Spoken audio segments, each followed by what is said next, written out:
এই প্রজন্ম যখন স্কুলে পরীক্ষা দিতে যেত অথবা কলেজে পরীক্ষা দিত, সেটা এসএসসি বলেন আর এইচএসসি বলেন, পরীক্ষার সময় পড়ালেখা কি হবে, খাতায় কি লিখবে, রেজাল্ট কিন্তু A+-এর নিচে বা এর নিচে দেওয়া যাবে না। আমি জানি না কেন, কি কারণে সেই সরকার, সেই সময়ের সরকার এই ধরনের চিন্তাটা করলো যে পাশের সংখ্যা বাড়িয়ে দিতে হবে।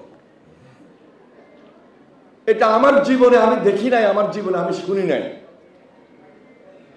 কিন্তু 17 বছর জাতাগলে পড়ে এই ধরনের সিদ্ধান্ত মেনে নিয়ে আমাদের সমাজে শিক্ষকরা এই অনৈতিক কিছু কাজ করতেও বাধ্য হয়েছিলেন।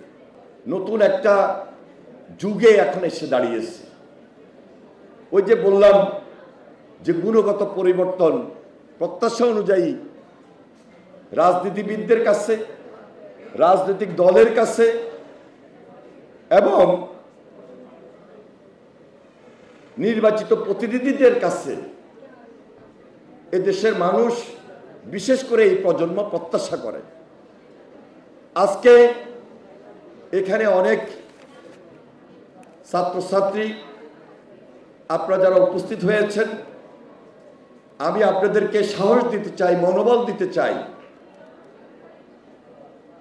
যে আপনারা এই সমাজটাকে পরিবর্তন করার জন্য এখন থেকে প্রস্তুতি গ্রহণ করবেন।